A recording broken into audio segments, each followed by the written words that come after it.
नमस्कार श्रोते हो, मी वैद्य अतुल काळे. आयुर्वेद साक्षर या चॅनलवर तुमचं सगळ्यांचं खूप खूप स्वागत करतो. नुकताच आपण शिवजयंतीला 10,000 सबस्क्रायबर्सचा टप्पा ओलांडला आहे आणि त्यानिमित्त मी सगळ्यांचे खूप खूप आभार मानतो, की तुम्ही आपल्या चॅनलला एवढा छान प्रतिसाद दिला आहे आणि हाच प्रतिसाद तुम्ही असाच चालू ठेवावा आणि आपला चॅनल वृद्धिंगत व्हावा जास्तीत जास्त आणि तुमच्यापर्यंत आरोग्याचं ज्ञान, खऱ्या आयुर्वेदाचं ज्ञान पोहोचावं यासाठी मी नियमित प्रयत्न करत राहीन, असा मला विश्वास वाटतो. एक गोष्ट सांगायची म्हणजे आपला चॅनल कधीही मोठे-मोठे दावे करत नाही.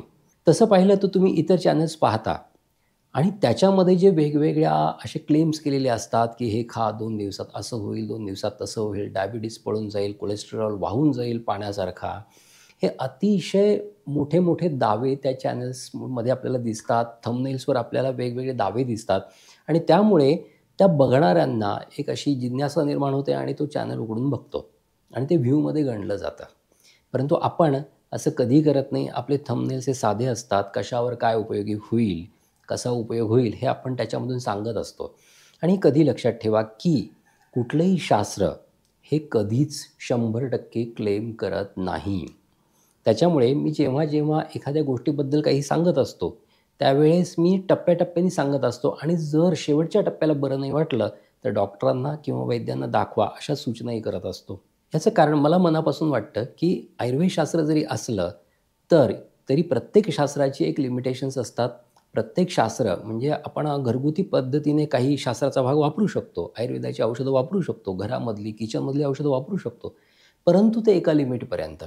आणि त्याच्यानंतर आपल्याला जर व्यवस्थित स्वास्थ्य हवं असेल, तर मग आपल्या शरीरामध्ये कोणते दोष वाढलेले आहेत, त्याच्यामध्ये ज्या पॅथॉलॉजीज आहेत आपल्या घडलेल्या आपल्या शरीरामध्ये, त्या कशा प्रकारच्या आहेत, यावर आपल्याला विचार करावा लागतो आणि त्याच्यानंतर आपल्याला व्यवस्थित स्वास्थ्याचा लाभ होऊ शकतो.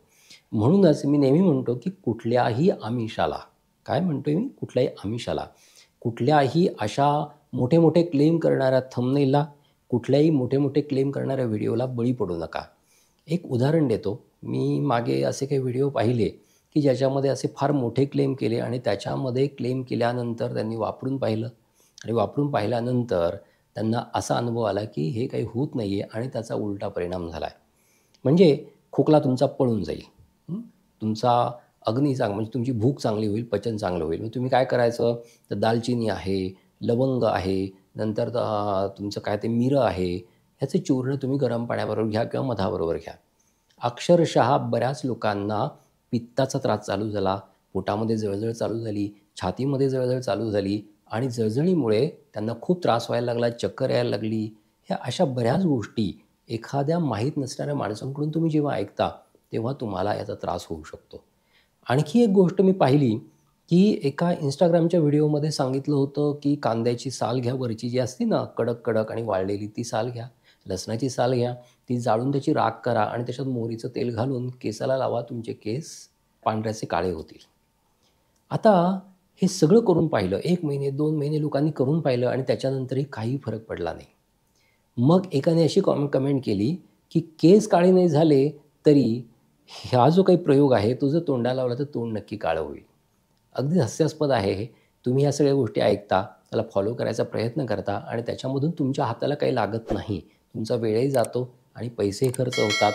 परंतु आपला चॅनल कधीही मोठे-मोठे क्लेम करत नाही. जे माझ्या प्रॅक्टिसमध्ये मला जे आढळतं, माझ्या प्रॅक्टिसमध्ये मला ज्याचे चांगले अनुभव येतात, तेच फक्त मी तुमच्याबरोबर शेअर करत असतो आणि त्याच्या व्यतिरिक्त मी काहीही तुमच्याबरोबर शेअर करत नाही आणि जे मला अनुभव आलेत, आता माझ्याजवळ प्रॅक्टिस 2005 पासून साधारण आत्तापर्यंत जवळ-जवळ 20 वर्ष तरी प्रॅक्टिस झाली आणि त्याच्या आधी पण मी 2.5-3 वर्ष प्रॅक्टिस केली होती. 23 वर्षाची प्रॅक्टिस त्याच्यामध्ये मला जे काही अनुभव आलेत, त्या अनुभवामधून तुम्हाला घरच्या घरी काय करता येईल बाबा, याचा विचार करून मी सगळ्या गोष्टी तुम्हाला सांगत असतो. त्याच्यामध्ये कुठे मला असं नेहमी वाटतं, की सगळं जग जर स्वस्थ झालं, सगळं जग जर आरोग्यवान झालं, तर ते फार चांगलं होईल. माझी प्रॅक्टिस मला बंद करायला लागली तरी चालेल. सगळी हॉस्पिटल जी आहेत मोठी-मोठी, कॅन्सरची हॉस्पिटल आहे, हृदयाची हॉस्पिटल आहे, जनरल हॉस्पिटल्स आहेत, ती सगळी बंद पडली तरी चालतील. परंतु जर त्याच्या किमतीमध्ये जर सगळ्या समाजाला आरोग्य लाभत असेल आणि स्वस्थ आयुष्य लाभत असेल, तर ही गोष्ट कुणाला नको आहे? कोणत्याही माणसाला, डॉक्टर असला तरी, वैद्य असला तरी, तो म्हणेल मला ही गोष्ट हवी आहे म्हणून. परंतु होतं काय, आपला हा निसर्ग आहे, निसर्गाचा आपण एक भाग आहोत आणि हे शरीर पांचभौतिक आहे, त्यामुळे आजारी पडणे हे साहजिक आहे. मग हे आजारी पडणं, त्याच्यापासून वाचणं, त्याच्यापासून आपल्या स्वास्थ्याचं रक्षण करणं, हे कधी शक्य होईल? तर काही गोष्टी आपण पाळल्या तर, ज्या सामान्य माणसांना माहीत नसतात.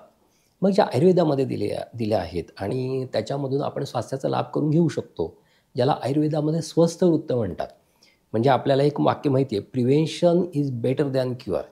म्हणजे आपण जर आधीच एक छान पद्धतीने आपली जीवनपद्धती आपण अंगीकारली, तर त्याचा नक्कीच चांगला फायदा होतो आणि आपल्याला आजार होत नाहीत. जर आपल्याला माहिती आहे की आपली पित्त प्रकृती आहे आणि आपल्याला तिखट खायचं नाही, आंबट खायचं नाही आहे, खारट खायचं नाही, हे आपल्याला आधीच माहिती असेल, तर आपण ते खाणार नाही आणि आपल्याला पित्ताचे आजार होणार नाहीत. कफप्रकृतीच्या बाबतीत पण तसंच आहे. जर कफप्रकृतीमध्ये कफाचे आजार होत असतील, तर आपल्याला माहिती आहे कफामुळे जे आजार होतात आणि ते कफाचे कोणते पदार्थ खाल्ल्यामुळे होतात. मग ते कोणते पदार्थ खाऊ नये याचा विचार त्याच्या पाठीमागे असतो आणि तो जर आपण फॉलो केला व्यवस्थित, तर आपल्याला समजू शकतं की आपल्याला कोणते पदार्थ खाल्ले पाहिजेत.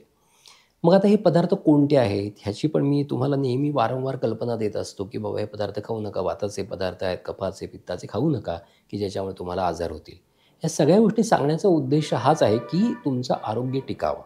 तुम्हाला घरच्या घरी काही गोष्टी केल्या, तरी जर छोटे-मोठे आजार झाले असतील, तर त्याच्यापासून तुम्हाला स्वतःचं रक्षण करता यावं आणि हे सगळं केल्यानंतर तुमचं स्वास्थ्य टिकावं. हा एक शुद्ध हेतू मी जे व्हिडिओ बनवतो त्याच्यामागे आहे. माझं तसं पाहिलं तर हे सगळे व्हिडिओ बनवायच्या आधी मी एक विचार केला होता. मी आधी जो माझा iPhone आहे त्याच्यावर शूट करायचो. परंतु नंतर मी विचार केला, की का नाही आपण एक चांगल्या पद्धतीने सगळं करायचं? जर आपण व्यवस्थित पद्धतीने सगळ्या गोष्टी जर केल्या, तर नक्कीच त्याचा फायदा होईल सगळ्यांना आणि व्यवस्थित आपण क्वालिटी ठेवायची व्हिडिओची. म्हणजे आपला कॅमेरा पण चांगला पाहिजे. आपल्याकडे जे लाईट्स आहेत ते पण चांगले पाहिजे.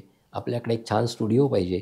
या सगळ्या गोष्टींचा विचार करून मग मी त्या कामाला लागलो आणि हळू-हळू प्रोग्रेस करत मी एक छान स्टुडिओचा सेटअप पण तयार केला आणि तो केवळ मी आत्ता जो वापरतोय तो केवळ लोकांना आरोग्याचे काही धडे, म्हणजे धडे नाही म्हणत मी धडे देणारा कोण? जे आयुर्वेदाचं ज्ञान आहे, त्या आयुर्वेदामधून तुमच्यापर्यंत पोहोचवण्यासाठी या स्टुडिओचा मी वापर करत असतो आणि ते केवळ याच उद्देशाने, की सगळ्यांना स्वास्थ्याचा लाभ व्हावा. तर आत्ता हे शिवजयंतीला 10,000 सबस्क्रायबर झाले.